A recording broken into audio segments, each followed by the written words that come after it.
Jill Capistrano from WCPD as PNCO investigator.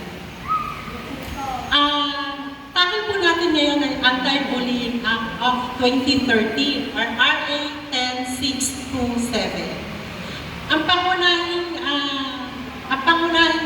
importansya kung bakit na-create daw ito ay para ma-prevent ang bullying sa loob ng eskwelahan ng mababang paaralan at high school.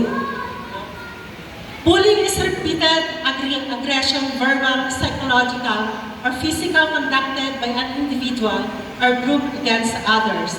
Again, student po. Okay po? Student po ang perpetrator, at the same time, ang victim, student din po. It is very important that we all understand what we mean by bullying. Iniwanan ko. Bullying is hard. It can be H stand for hurtful, A aggressive, Doon na lang si Nini, R sana repeated, D deliberate. Siya na, siya ang nag-ano. The effects on the victim. Huwag ka muna lumayo. Ito mo na lang siya. Effects includes distress, loss of confidence, upset, fear, worry, anger.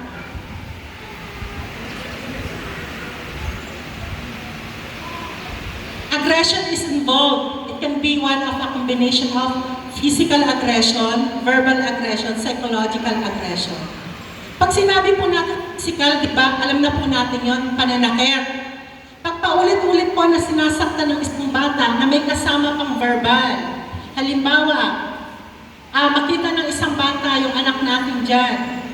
O yung bata, anak ninyo magsumbong sa inyo. Mami, daddy, si classmate mo si Juan. Binatukan ako, sinabihan ka kung negro ka, bobo ka. Ang mangyayari po nun, habang gano'n ang kanyang natatamasa o nakukuha araw-araw, papasok po yun sa ating kaisipan, sa kaisipan ng mga bata. Kaya later on, pumapasok na po yun sa psychological aggression. The behavior is repeated. It may be once off, but it is usually repeated. Paulit-ulit, parang nagiging cycle lang po yung aggression, yung bullying na natatamo ng isang batang laging nabibiktima. The behavior is often planned. It can happen at the same time or in the same place. Pag sinabi po natin bullying, usually po sa loob ng school, ito papasok yung RA 10627. Mangyayari lang po ang bullying sa loob ng eskwelahan, pero pag sa labas na po ng eskwelahan, may tatawag pa rin po ba natin bullying yon? Pag sa labas, bullying pa rin. Yeah. Pero hindi na ang address nun ay sa school. Yes. Kasi ito po, pinaka-concern natin nito, yung nagaganap sa loob ng eskwelahan. Dahil pag sa labas na, pwede nyo rin harapin kung parehong estudyante ninyo dito. Pero kung ang isa ay estudyante nyo pero ang isa ay hindi, pwede pang barangay level, depende sa tinamong epekto sa bata, pwede sa amin na sa PNP. Okay po? Next. It is hard for the victim to defend themselves. The victim has no way of fighting back. Kasi usually, ang mga perpetrator, minsan by group, or yung perpetrator na bata natin, minsan dahil mas malaki siya, feeling niya, kayang-kaya niya yung batang ito, na usually ang nagiging victim naman, yung tatahimik lang, yung mukhang mabait, at hindi tahimik na nga. Siyempre, hindi kumikot, hindi lumalaban. Individual or group bullying. Bullying behavior can be done privately or for an audience.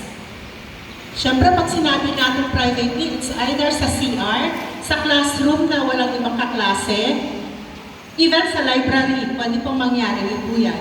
Or sa canteen, lalo na pag group sila. Minsan pag sinita, sasabihin, ma'am, hindi po, nagkakabiruan lang. Pwede second emotion ng kasama na, opo, nagbibiruan lang. Kung ang binubuli mag-isa, syempre, hindi niya madepensahan yung sarili niya.